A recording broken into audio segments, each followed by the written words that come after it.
Сагынбек чуркай берип жиниккенден кийин өзүнөн өзү эле саясатка кирип кетти. Жолукканда далай айттым: "Ай Саке, саясат сен экөөбүзгө жарашпайт, андан көрө обон чыгар" деп. Кулагы таптакыр укпай калган, деңгээлге дейре жетип калган экен, укпай койду. Аңгыча өтүп бараткан жол бунит Сагынбектин гитара жөнөтүп турган дубалга сол бутун көтөрө калып, сийип жиберип, андан ары жортуп кетти. "Эй, карачы, сага мен эмес ит да нааразы болуп атат" дедим. Жолдо баратып ойлодум, жакшы көргөн ырчыңа саясатты көргүзбө деген чын экен деп. Мен табиятымда лирик акын элем, бирок мен уктап жаткан элимди бир уктаса жоо чаап жатса да, кызылдай кырып жатса да ойгонбогон, уят сыйыты бар, таалим тарбиясы бар, качантан бери эл кылып сактап келген каада салты бар элимди сылык сыпа лирика менен, сүйүү ырлары менен ойгото албасымды түшүнгөн соң, кыргызды ойготуш үчүн көзгө, мээге, жүрөгүн сууруп алып жүлүнгө сая турган ырлар керектигин түшүндүм. Кайдыгерлик түрмөгүндөгү кел сүйлөшөлү, эне тилин унуткандар, партия менен сүйлөшүү, күтүү, кыянаттык, Кыргызгүл менен Кыргызбайдын баяны, Ысык көлдү сакта дейсиң, Эштек байке, эгемендүү Эштек, Арак кыргыз, Дардаң мырза, кыргыз кыз келиндеринин ыйы, бөлүнгөндөн акыры өлөт кыргыз, 40 кыстын кайрадан Ала тоодон Алтайга сүрүлүшү, Муз жана падыша, ким Кыргызда бактылуу, демократия ашы деген ырлар менин элимдин өзү жашаган доорундагы өзүнө өзү жасап келаткан азап тозогу, өзүн өзү жеп келаткан ызагордугу жөнүндөгү ырлар болду. Өз доорун Калыгул зар заман, Арстанбек тар заман деп ырдаса, мен өз доорумду шал заман деп ырдадым. Кайдыгерлик түрмөгүндөгү ырлар 2011 окуу жылынан тартып биринчи жолу мектеп окуучуларынын окуу программасына киргизилди. Түрмөктөгү алгачкы ырлардын бири Ысык көлгө арналды. Алыкул баш болгон акындар көлдүн көркүн, керемет сулуулугун, каадасы менен сыйын ырдаса, мен көлдүн кайгысы менен ыйын ырдадым. Кайдыгерлик деп какшап келип, Нижна Серафимовка деп аталган Кыргыз айылындагы карлар үйүнө кабылдым. Кыргыздын балдары бакпай койгон жетим чалдарды, жетим кемпирлерди көргөндө ата энесиз жетим өскөн жүрөгүм канап, кара жер айлан көчөгө аңтарылды. Мен көпкө дейре буулугуп, адегенде Кыргызстан маданияты кесине макала жазсам деп жүрүп, анан ыза муңум ыргайланып кетти. 87-жылдардын аягы болсо керек эле. Жекшемби күн болгондуктан бизди кайдан келдиңер деп сураган деле жан болгон жок. Коляскача майыптар жүргөн бетон короону тепсе өтүп, жатаканага кирдим да үстүңкү кабатка көтөрүлүп, далистеги биринчи эшикти ачтым. Таластан келдиңби кагылай, мен алып кеткени келдиңби деп көзүн жалдыратып, үстөкө босток сурап жибергенине эмне дээримди билбей, маңдайымда турган буурул чач кемпирдин күтүүсүз суроосуна айлам кете түштү. Жок энеке, мен таластан келген жокмун, кесиптен келдим, кабарчымын дедим. Кемпир оорулутунуп алды да, келе кой, энди мындай олтур деп орундукту көрсөттү. Канчадасыз сени? 70-тен өттүм балам. Бул жерге келгениңизге канча болду? 2 жылдан ашып баратыр. Тамак ашы кандай? Тамагын деле жебейм айланайын. Нанын ап калып чай менен ичип алам. Карандай чай мененби? Анан эмне кылам кагылайын? Тамагын жалаң чочконун майына жасайт экен. Заманам куурулуп 2 жылдан бери чай менен келаткан кемпирдин тагдырын кимге барып айтаарымды билбей турдум. Балдары батырбай койгондон кийин колхоздун парторгу жеткирип келип, кийин келип алып кетем деген бойдон келбей коюп, келем дегенине ишенип, күнүгө жол карап, бейтааныш бирөө эшигин ачса эле, таластан келдиңби кагылайын деп сааттан чыга калган күкүктөй күкүктөп турган, канаты болсо азыр эле таласын көздөй учуп жөнөчүдөй болгон кемпирдин наностий дегенине да көңүл бурбастан, көзүмдүн жашын сүртүп, ошол эле катардагы дагы бир бөлмөнүн эшигин ачтым. Андан чыгып дагы бир бөлмөдөгү керебетте тура албай жаткан кемпирге барып учураштым. Биринчи эле суроом: эмнени сагындыңыз эне дедим. Таласымды жүн тутканды деди ал, томолонуп түшкөн көз жашын сүртүп жатып. Бул кемпир да таластан экен. Дагы бир бөлмөгө кирдим. Устара менен кырып салгандан кийинки чачы бир аз өсүп калган кемпирди жетелеп келип, олтургускан келин ал жай сурашкандан кийин, чачым биттеп кеткенден кийин алып салганбыз деп шыбырады. Каяктан болосуз сени? Тянь-Шандын оттугунан. Канчадасыз? 80ден аштым. Балаңыз бар беле? Балам да келиним да бар айланайын. Колхоздо бухгалтер болуп иштейт. Неберемди бир жыттап өлсөм арманым жок эле, ап келбей коюшпадыбы деди. Ошондой күндөрдөн бир окуя эсимде. Филармониянын чоң залы элге жык толгон. Демейдегидей эле эсиңе кел деген ырды таланттуу актер Сүйүнбек Бийназаров окуп бүтүп кетип баратканда залдан чуркап чыккан эңгезердей кара жигит алдын тураду. Эй, сен эмне үчүн бизди уят кылып, менин энемди шылдың кылып окуйсуң? Азыр ушул жерден өлтүрүп салайынбы деп ызырынса болобу? Эл дуу дей түштү. Мындайды күтпөгөн Бийназаров, мен эмнеге өлтүрөсүң? Өлтүрсөң жаскан кишини өлтүр. Аны мен жаскан эмесмин деп тигинин колунан бошоно албай жатканда филармониянын баш режиссеру Келдибек Тургунбаев жигиттин колун толгоп туруп көчкө бир тепти. Жогол азыр. Болбосо милициянын колуна салып берем. Андай намыскер экенсиң, энеңди карлар үйүнөн алып албайсыңбы? Деди. Тигил жигит ошол бойдон залдан чыгып жок болду. Ырды кемелине келтире окуган, кийин Кыргыз Республикасынын маданиятына эмгек сиңирген ишмер наамын алган Райымжан Курбанов экөөбүз эсиңе кел деген ыр менен кыргыз айылдарын дала ирет кыдырдык. Бир ирет таласка сапар алдык. Шаардын маданият үйүндө эл жык толгон залда ушул ыр окулду.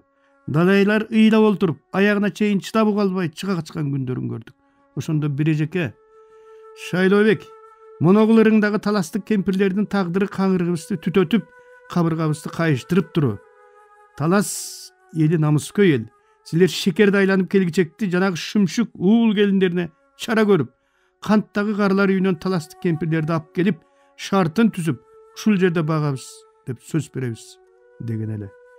Таластыктар чын эле сөзүндө туруп, ошол кемпирлерди алып келип багып, кийин көздөр өткөндө аруулап, жууп, ак кепиндеп туулган жерге беришкенин көрдүм.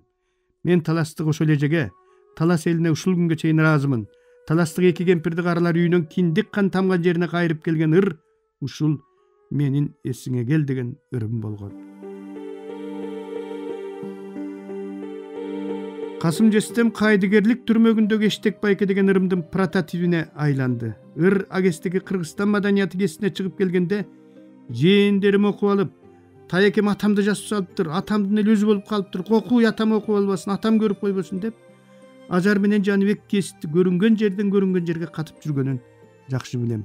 Эштекти Жездем окудубу жокпу анысын билбейм.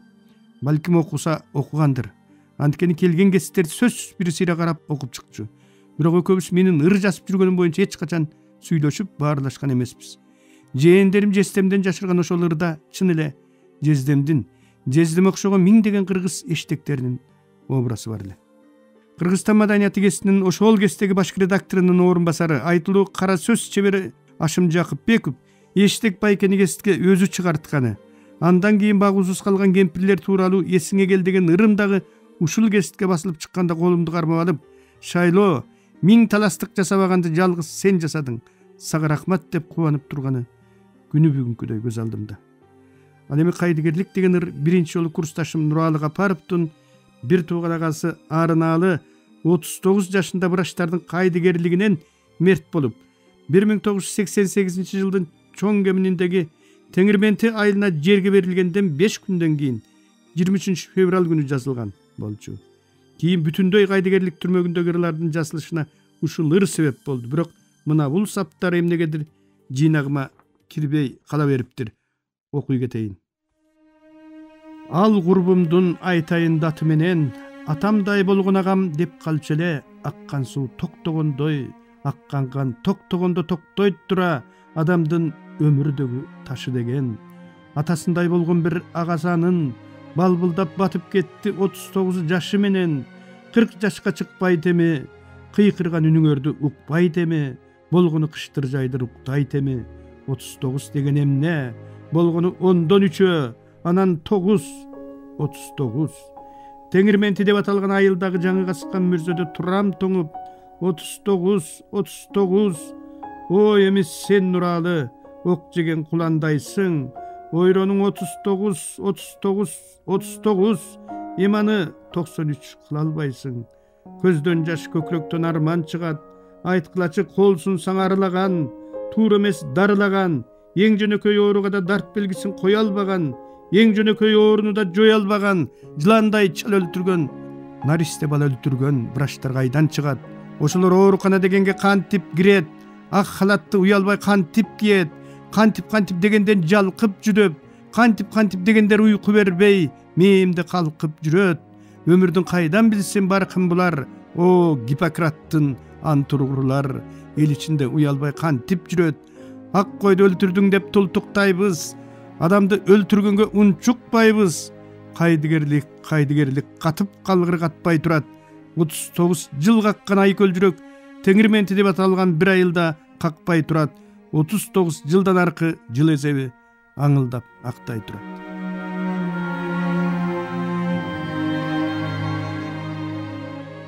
Кийин ушул ырларымдын таасирине жетеленип атышты белгилүү эле чоң акындардан бери мени туурап жасышты. Бирок бириники да меникине окшогон жок.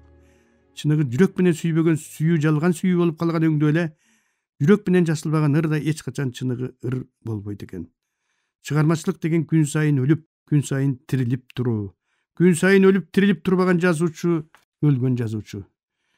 Дүйнөдөгү тилдерди мен миң сандаган өзөн сайлар менен дайралар туш-туштан агып келип куюп жаткан зор мухитке салыштыраар элем.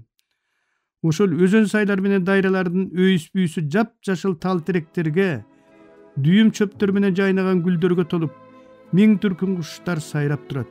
Кокуз дайралардын бирөө эле соолуп калса анын жээгиндеги жашоо токтоп, тал теректер куурап, чөптөр күйүп, какыраган жансыз чөлгө айланат. Сайрап турган куштар башка жактарга учуп жок болушат.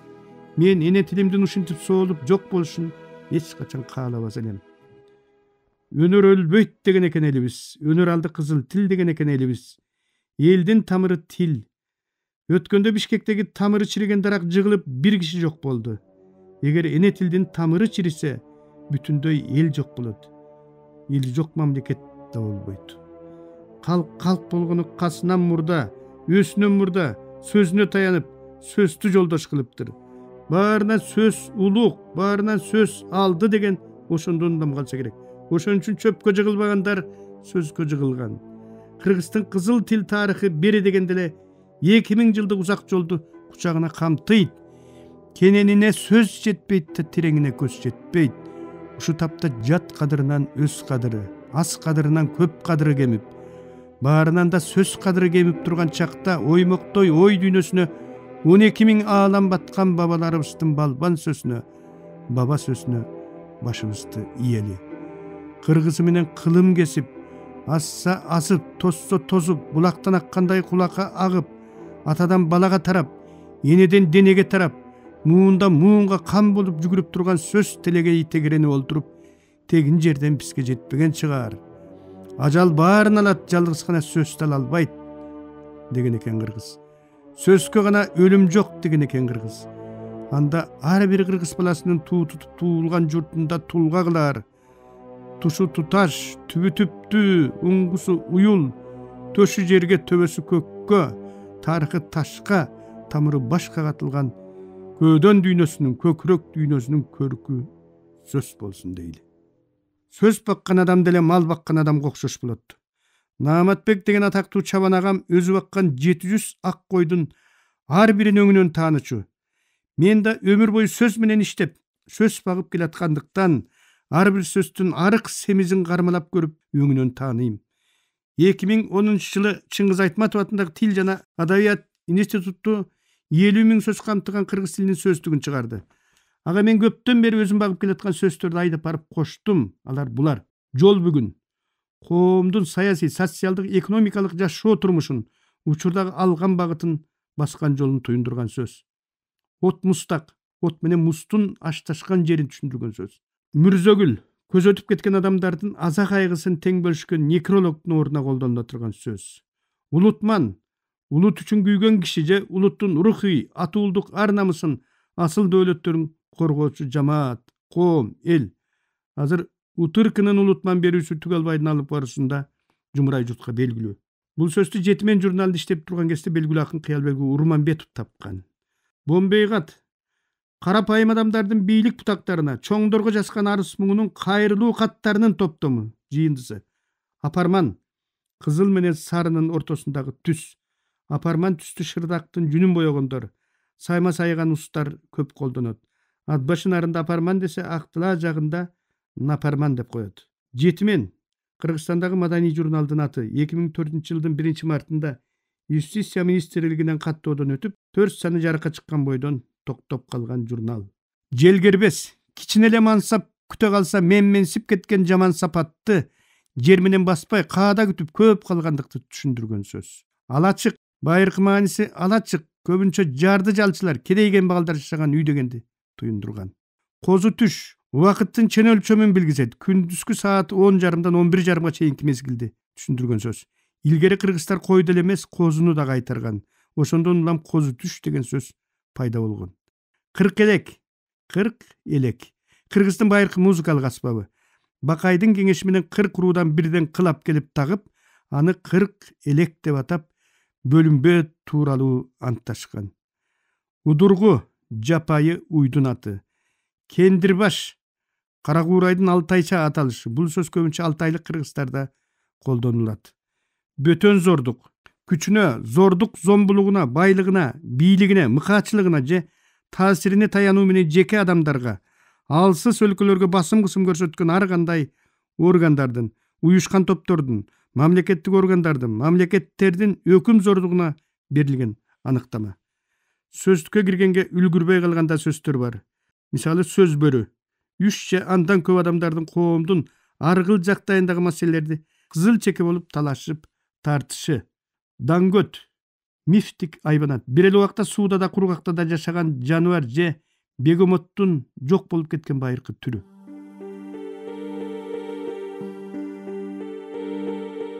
Бардыгы эле айылдан шаарга келген кыргыздарга окшоп, квартиранын азабын мен да аябай тарттым.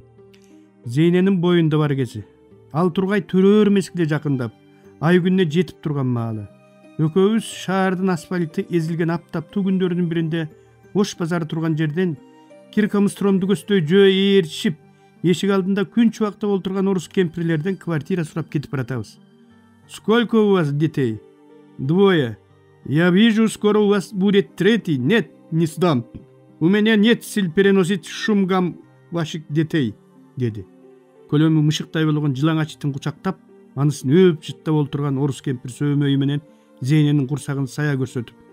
Бир кызыгы кемпири болобу, чалы болобу сүйлөшүп алышкансып, баары эле балдардын ызы чуусун сүйбөйм деп узатып жатты. Баланын ызы чуусунан корккон чал кемпирлерди Кудай ушинтип караганда бала бакырасыз, какпаш кылып талаага таштап, балдар кыздары бой тартары менен бакпай баса берип, ушинтип бала ордуна мышык менен ит кучактатып коет турбайбы деп ойлоп тураттым.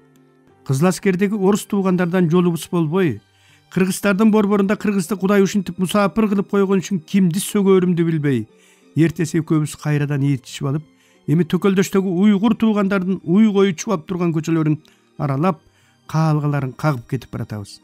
Бири жооп берсе, бири жооп бергенден жийиркенип, атлес көйнөгүндөгү май жамбаштарын чайкаган кожойкелери эшиктерин так мурдуңдун түбүнөн тарс эттире жаап алып, унчукпай кирип кетип жатты.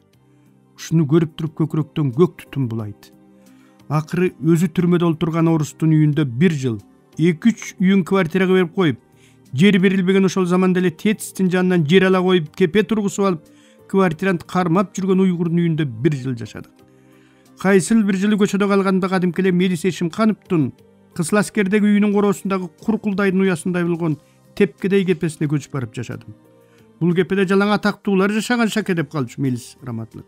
Көрсө менде мурда ал үйдө бир художник, андан кийин Анатай Өмүрканов, андан кийин менден кийин Тынчтыкбек Чоротегин жашаптыр.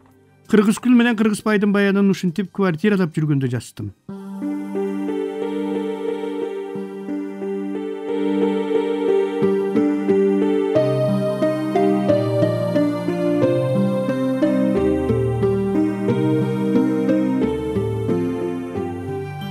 Сиздер, урматтуу радиочулар, Кыргыз Республикасынын эл акыны, Токтогул атындагы мамлекеттик сыйлыктын лауреаты Шайлообек Дүйшеевдин Агындылар аттуу китебинен автордун көркөм окуусунда улантып уктуңуздар.